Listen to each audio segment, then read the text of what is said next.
It's a brand new day. Hey. Wake up every morning and say, it's a brand new day. Hey. Take a good day, make it great, okay? 'Cause if you got some lemons, make some lemonade. Hello, and welcome to Women of Abundant Wealth, where every woman is healthy, wealthy, and whole. I'm your host, Kathy. I'm Shamila. And I'm Lisa. And we have a very special guest here today.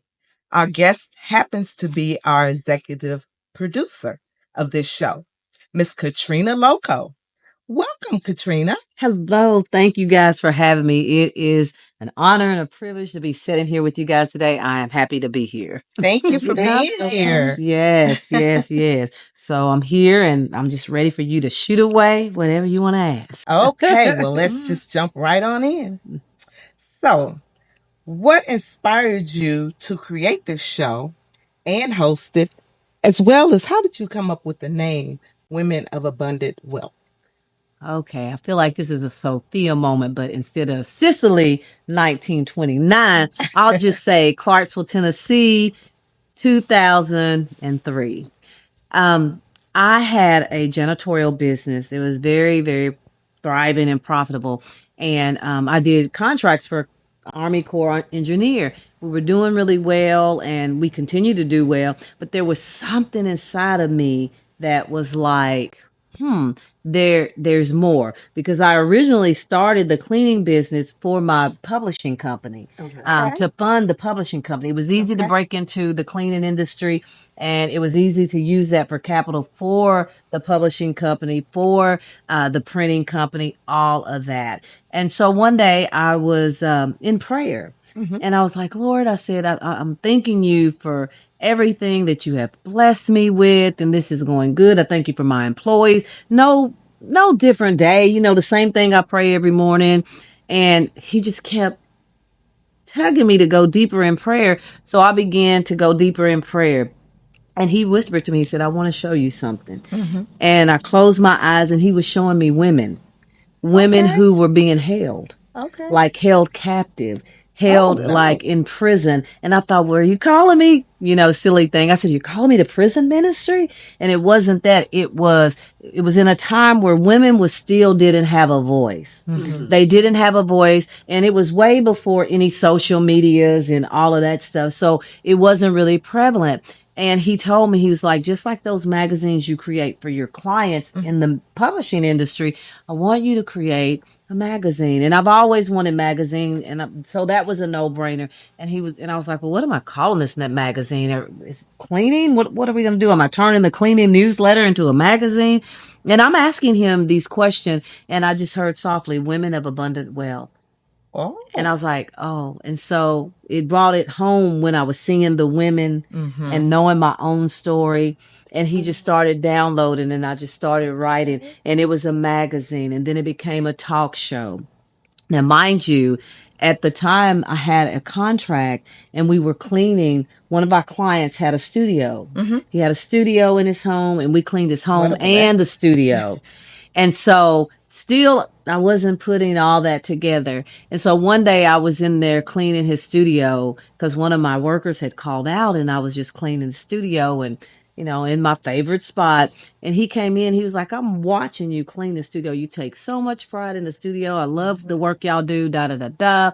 And I was like, well, this is very special to me. And so I started talking to him about my dreams since I was 9 years old. And he's just looking at me and he was like, well, do you have a show idea? I said, actually, I do. It's called Women of Abundant Wealth.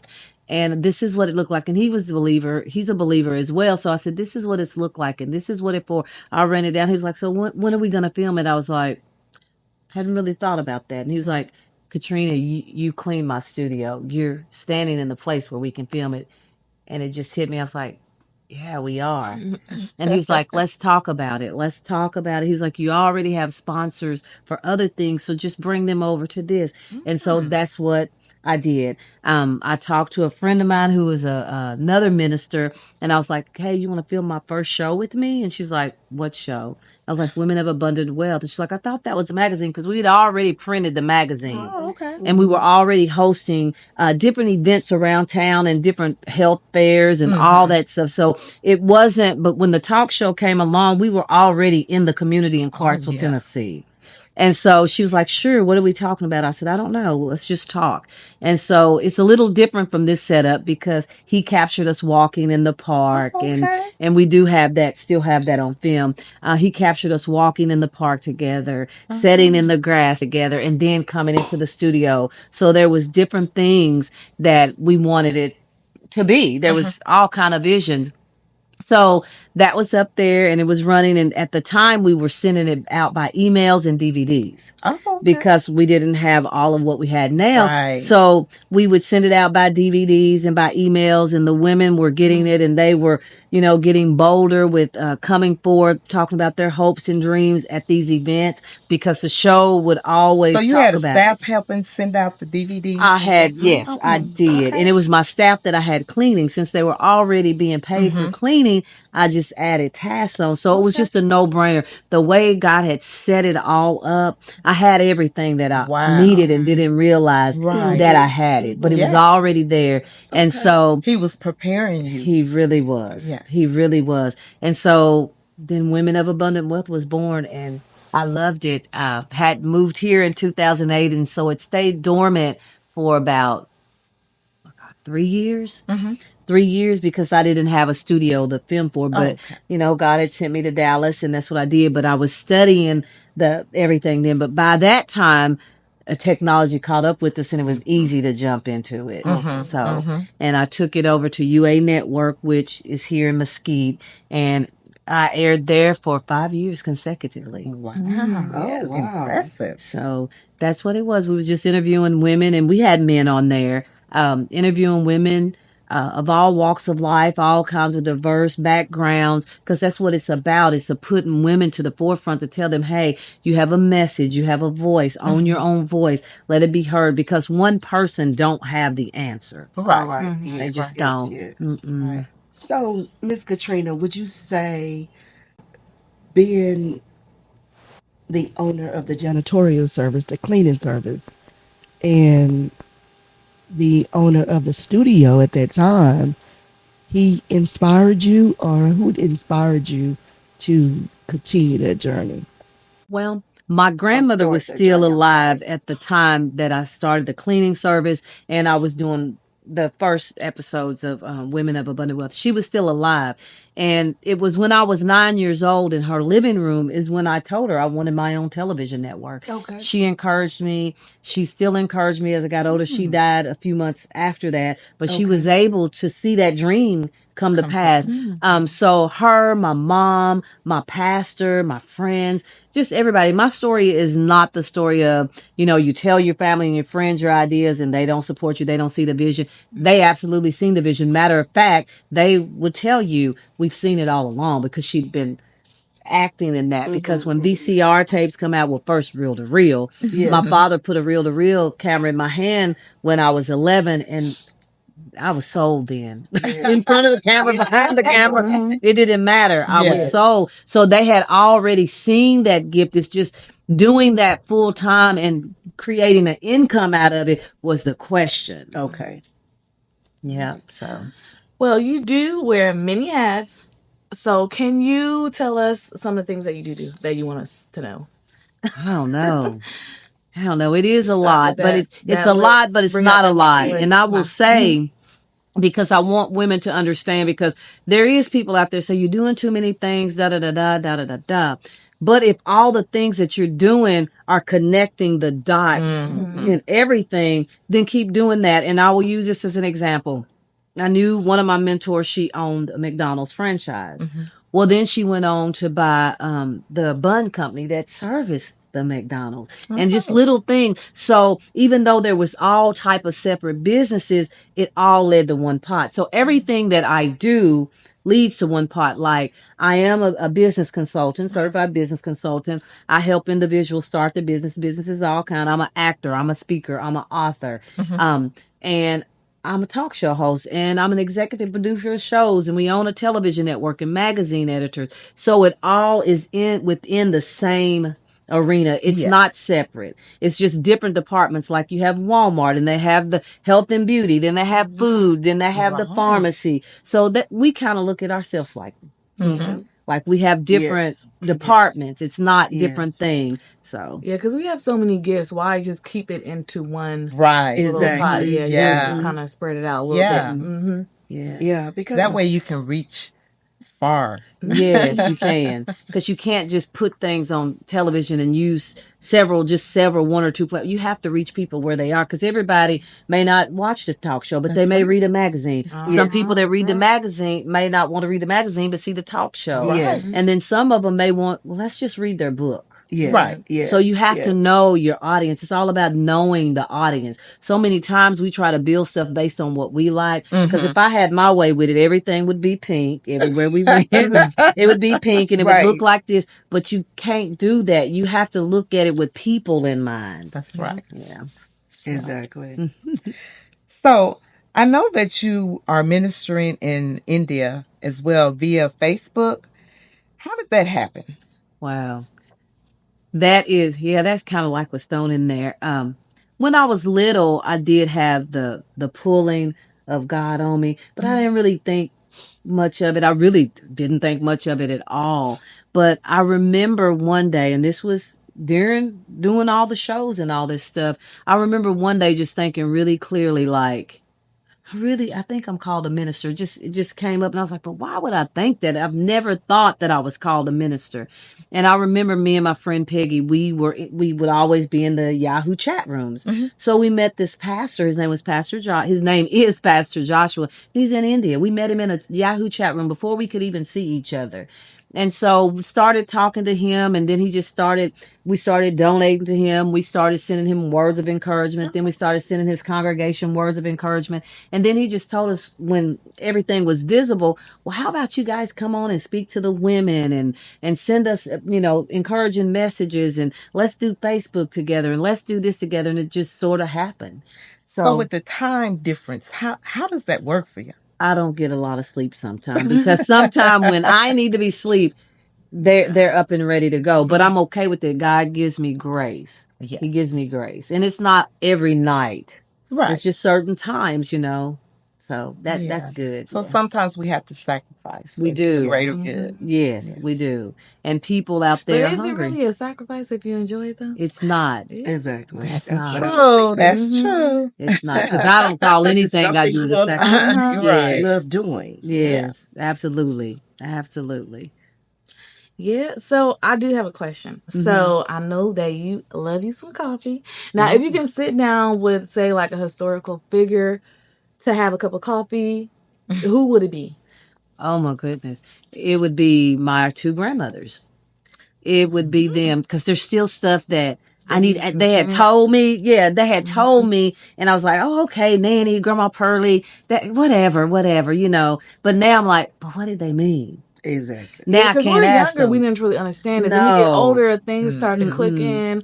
Like now I was telling you that, like, my grandmother, or our grandmother, is she's sharing stories with me, and I've never heard her talk like that before when I was younger. So it's just good to hear those things, and you learn a lot more, you listen a lot more when you're older. Yeah, you do. And I wish I could just sit down and have that coffee and say, I understand now. And then apologize Exactly. for some things too, Yes, be like, yes, that so if part. it was anybody, it Shamila would be just them. said something that caught my attention. She said, our grandmother. Yes. Oh. So you two are relatives. Our fathers are brothers. Okay. Our fathers are brothers. They have the same father. Okay. Yes, they have the same father, and I do have a grandmother alive, and that she's my step grandmother. She married my grandfather.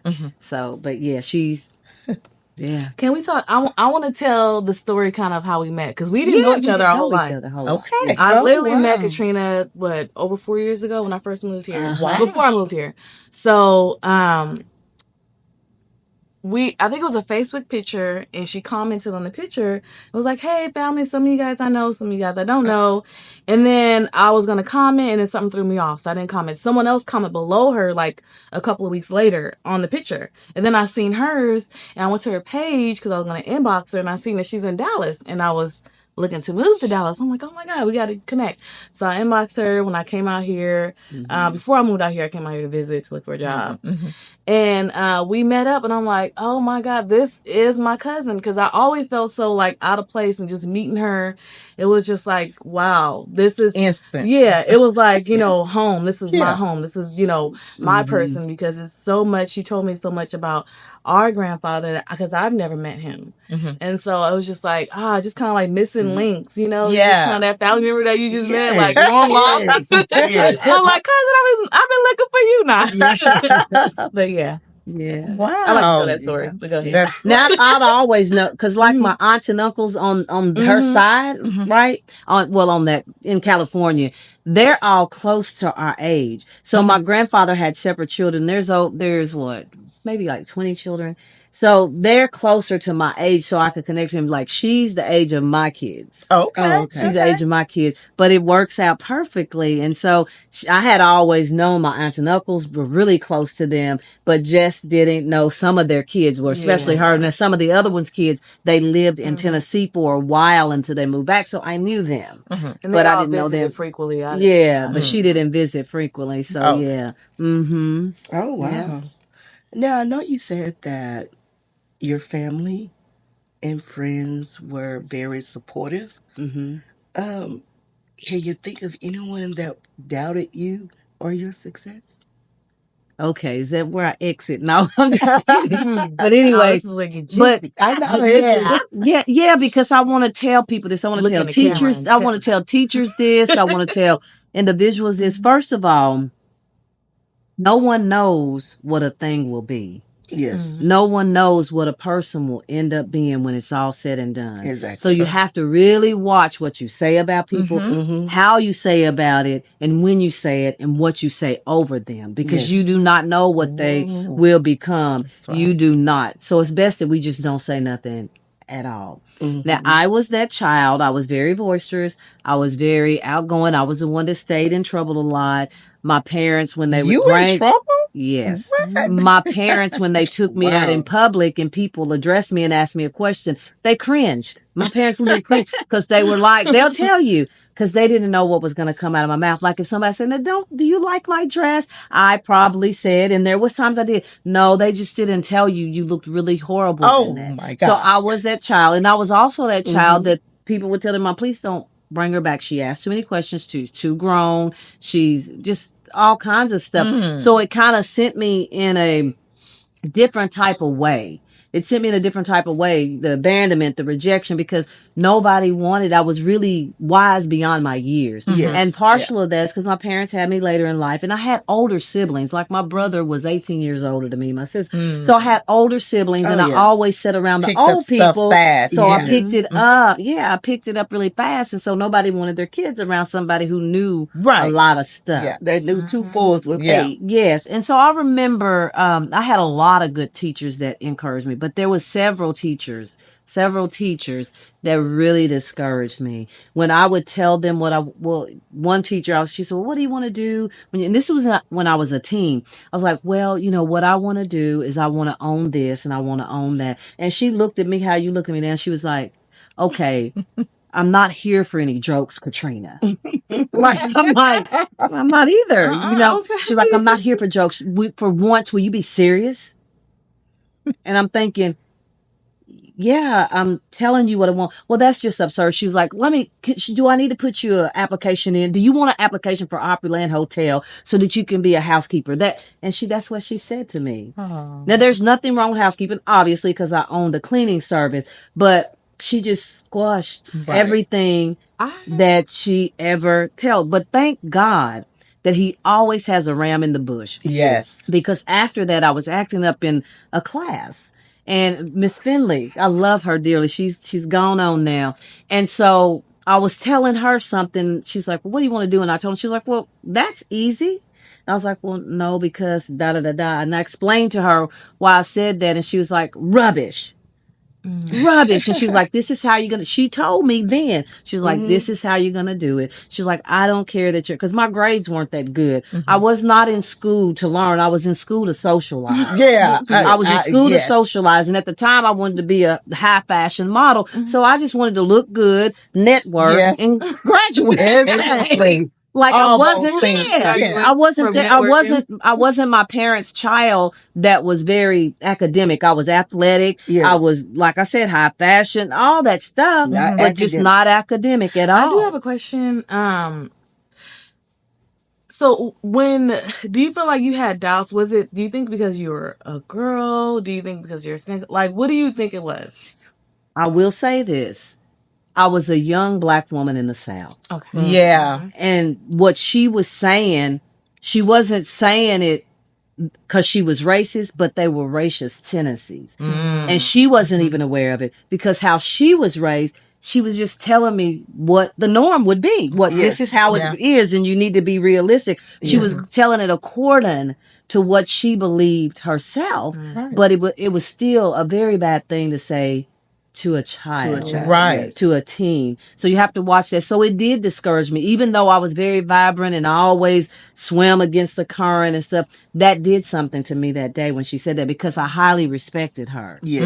And because I highly respected her, and it came from somebody that I thought, well, she know more than I know, so Yes. she's on to something. So I wondered for many years, Wow. job to job, just very unsettled, unrest, all of that. But knowing those things would always pull me. Would always pull me. Wow, she had So, that kind of effect. yeah, people don't realize it. People have effect on you. Yes. The negative stuff will stick to you longer than the positive stuff. Yes, it will. Especially when you're a child. Mm-hmm. Yeah. It will. It will do that. Wow.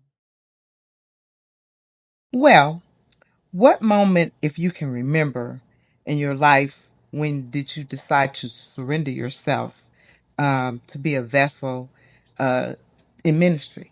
Sometimes I still go kicking and screaming, but that's just being real. I'll be real sometimes, because all the time you have to be, because ministry is not an easy thing. It's not an easy thing.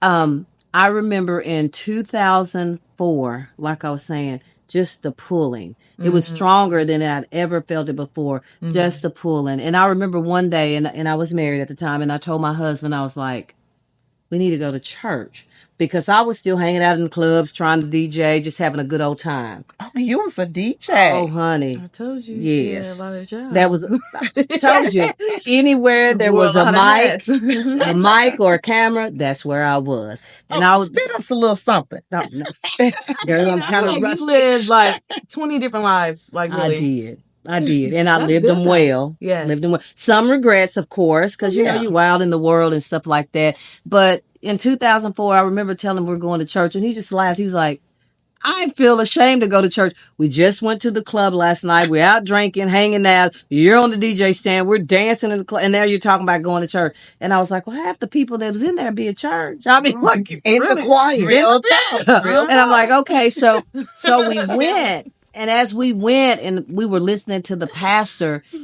I just lost it. I lost it. And, you know, the pastor was praying on me. He said, just let it go. And I'm thinking to myself, let what go? I mean, like, really, what, let go? And some people will say, you know, they went in church, got back. But that moment, it changed. In 2004, I was all in. That I was saved before, obviously. Right. But get the call of God on my life, knowing that I was called a minister, God just ministered to me that day. And he was like, nope, I'm calling you in, and you're never looking back. And I never looked back. Wow.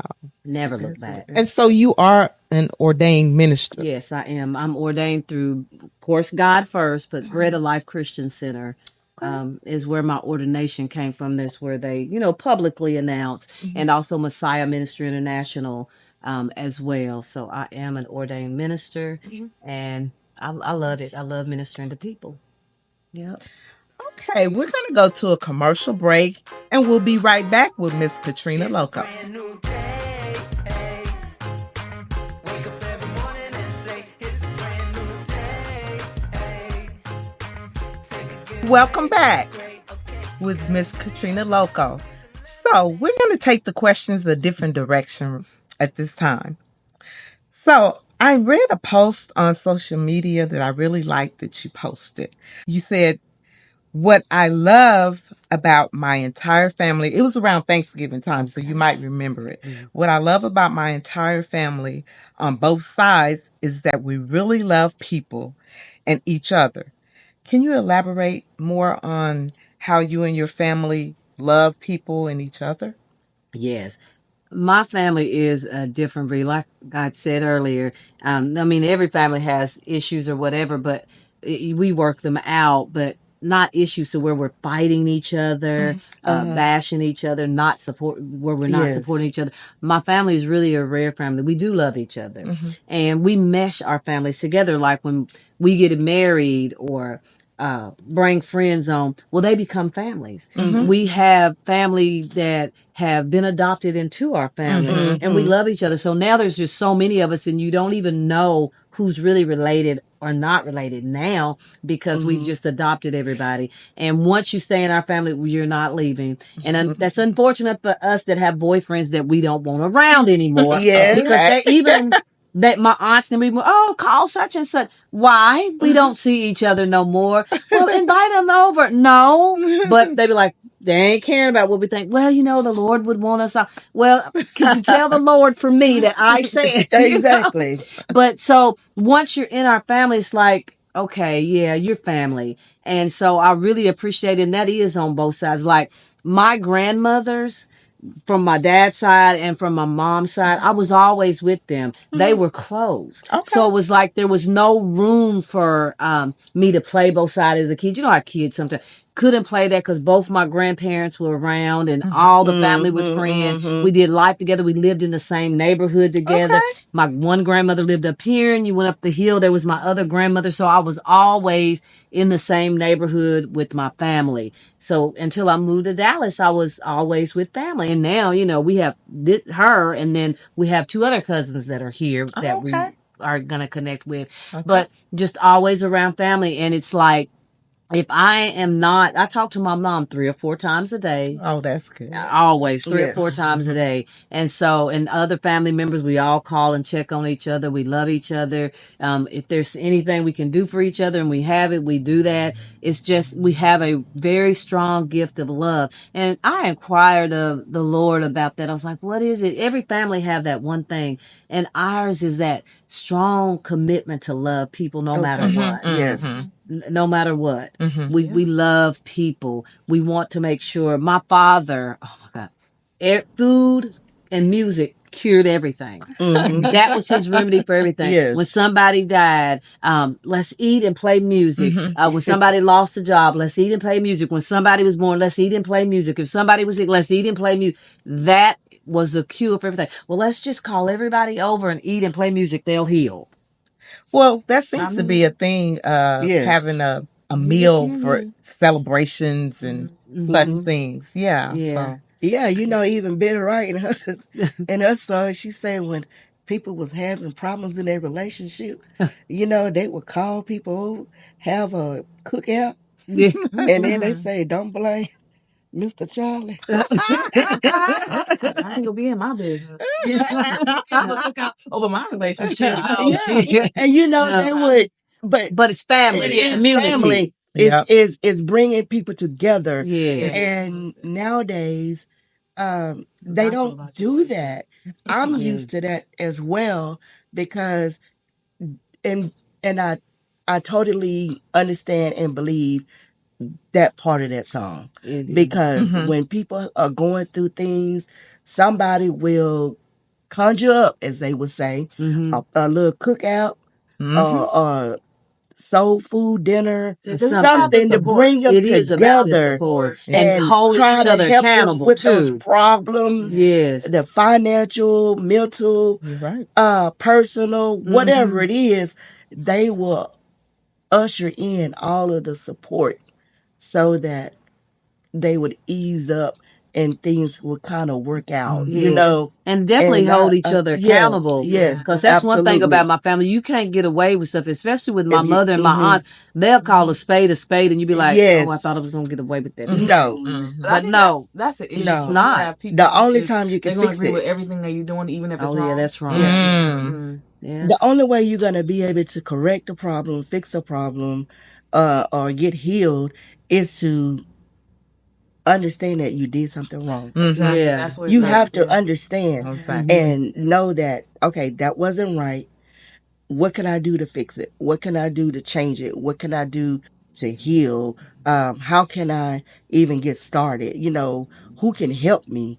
But you gotta know for yourself that there is a problem and it Yeah. needs to be fixed. Just like we And teach that's our my family. kids to always be honest with us, no matter Absolutely. No matter what what. it is. Yes. Be Absolutely. honest. Yeah. Honey, that's like our family. I can tell you that, and I've seen it. We won't say names or stuff like that on here. It's Say nobody's business. You're like, but if my family know you did something against the law, they're like, well, come on in and eat, Yes. and you'll be sitting at the table. It's like, well, we're glad you're here. What you did was wrong, and we've already called the sheriff. I mean, honey, they ain't I'm playing like, that. They're like, Now wow. that's they're like, hilarious. well, we've already called the sheriff. Yes. That you need to admit it to the sheriff. That's the type of family we have. Oh, my. If you did something wrong, you're gonna own up to it. That's how they are. And I'm talking to everybody. You'd be like, are they really for me or against me? But they're for you. But I'm just saying, I've experienced that. Now, being away from them has really been hard. And I knew that God called me to Dallas. But when I came to Dallas and I didn't see that, because I'm like, that's what I'm from. So I was trying to bring that here. Yes. And I kind of felt that resistance. And Yes. it kind of isolated me because I'm like, I'm not Yes. used. When you flow from a gift of love and then when you try to reflect that to people and they back up, it just makes you back up Yes, even it more. And I'm does. like, It okay. does. It does. Yeah. Mm-hmm. And that's kind of like me. You come Tennessee. I wouldn't say it's country, but it's country. Oh, it's country. You know, compared Yeah. to the city of Mhm. Dallas. And even though I'm from Texas, I'm from Turl, and that's country compared to the city. Yeah. And I'm like you. They always say, "Oh, y'all so country. Why we gotta be country? Because we showing love, Love, because we yes. showing compassion, because we showing consideration. We're being Yes. considerate of you, your feelings, and the things that you do as well. Yeah. But city people are different. They Yeah. are It's because they're like, so used to the fast life and just They are. moving, and now they got a bad attitude about everything. And they don't So have it's just- time to even They don't. speak. Yeah, they Yeah, don't have it's time to Like speak, and it's rush, always rush, in- rush. And so now, when you say Dallas is more like the city now, because it's like that's a lot of people are moving here, and you get the yes. same Yeah. type of thing, the same Yep. fast life. Yeah. Everybody's Exactly. moving fast. Right. Everybody's getting into accidents because they're moving too fast. Yes. Yeah, and it's too Everybody's much. angry. They get to you, they're angry. And they in a need rush. some country in their life. They do. They really They need some need country Yeah, in some life. it's slower, more country. peaceful. You And- got more trees, you got more Yes. oxygen, more air, more greenery. It's more Yes. happier that way. Yeah. And And here people they think just you have a bring motive when you're in- nice to them. Yeah. Because I remember a girl asked me, "What do you want?" And I'm like, I looked at her like, "What do you mean?" And she was like, "You're so nice." She's like, "This is fake," and she got mad. This is back in 2000. I got here in 2008, so this was in 2011. She got really mad. She's like, "I don't know what your deal is," Wow. and I was like,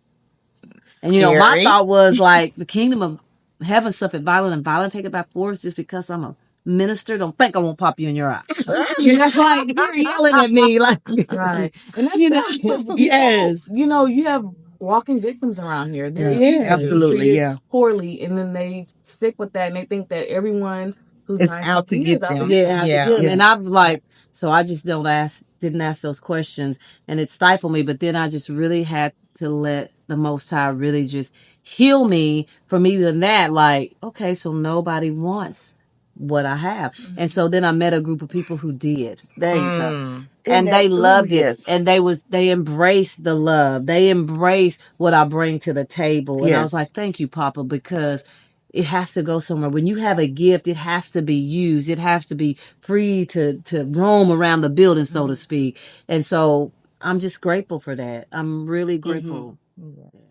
So, can you explain to everyone about the launching of Women of Abundant Wealth? Okay.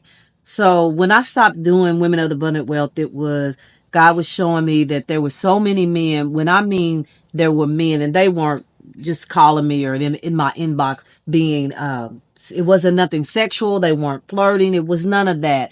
I had a lot of men reaching out to me, just asking those questions. I had a lot of men watch Women of Abundant Wealth. And their intentions may have been in the beginning, oh, Women of Abundant Wealth, am I going to meet women there, whatever. But that's not how. This is men from That's hilarious.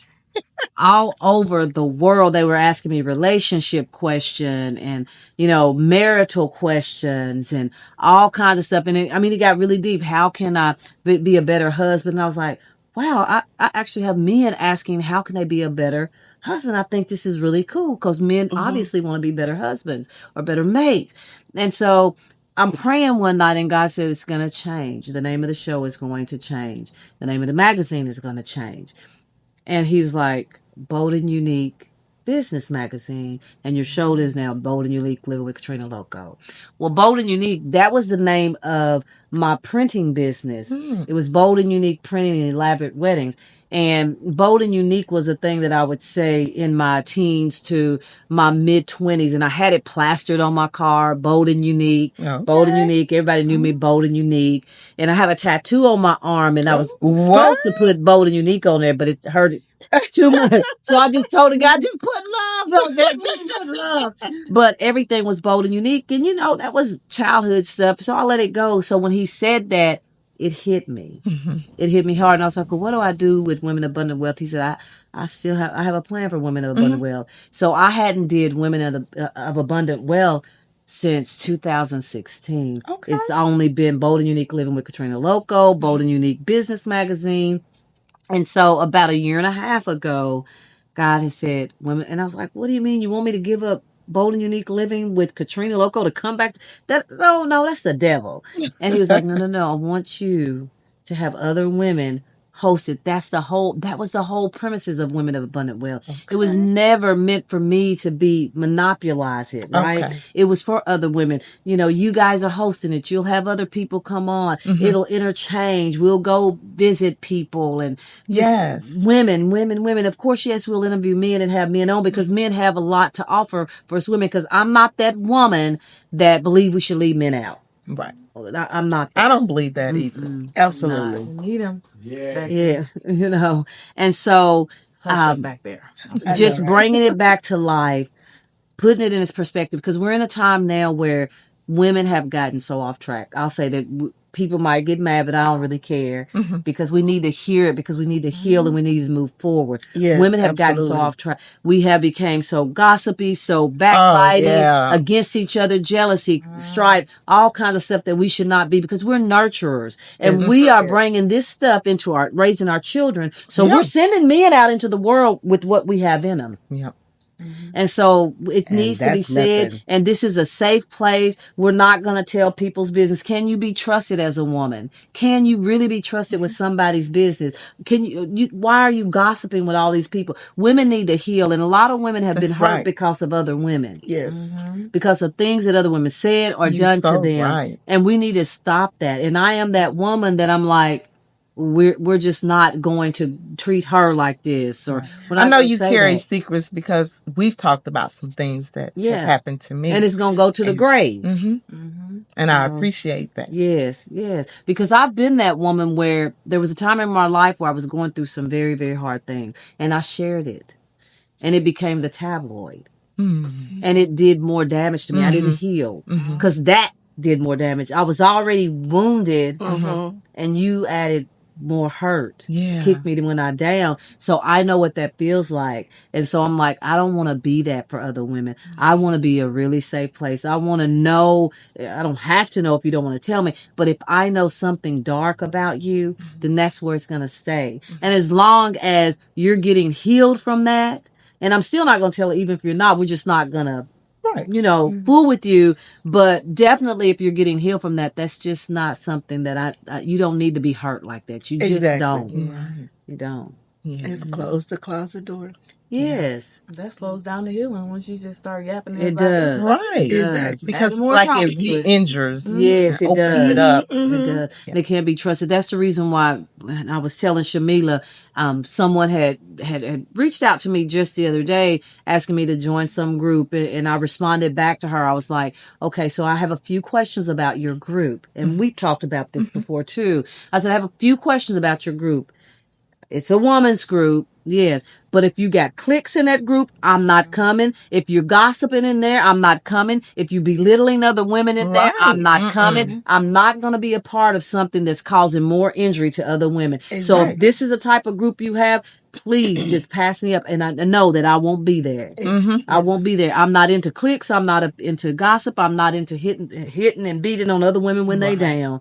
And no matter what it look like, if they even have bad behavior, how can we help them change that behavior? Instead And of here's the talking thing: about we don't know what kind of environment they came Right. from. Right, That's right, right. right. We don't know what kind of environment. We always so quick to try to make people fit into the environment we came from. Right.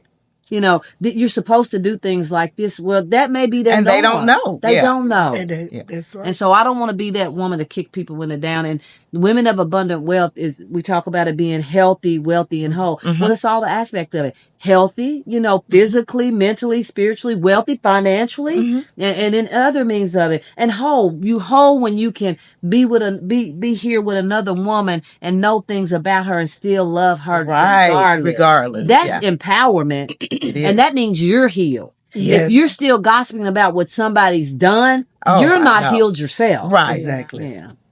Yeah. So that was Yes. a word right there. Oh, well, thank you so much for sharing with us, Katrina. A lot of good stuff.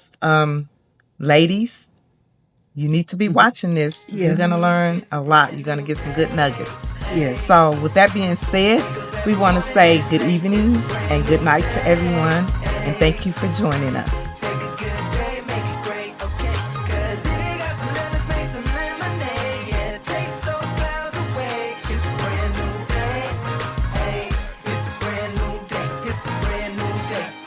Okay. And that was, Babe, I'm we really down, that good. was enough of an Yeah. interview. Yeah, we need a part 2. You got to do a part 2 for sure. But yeah, but that was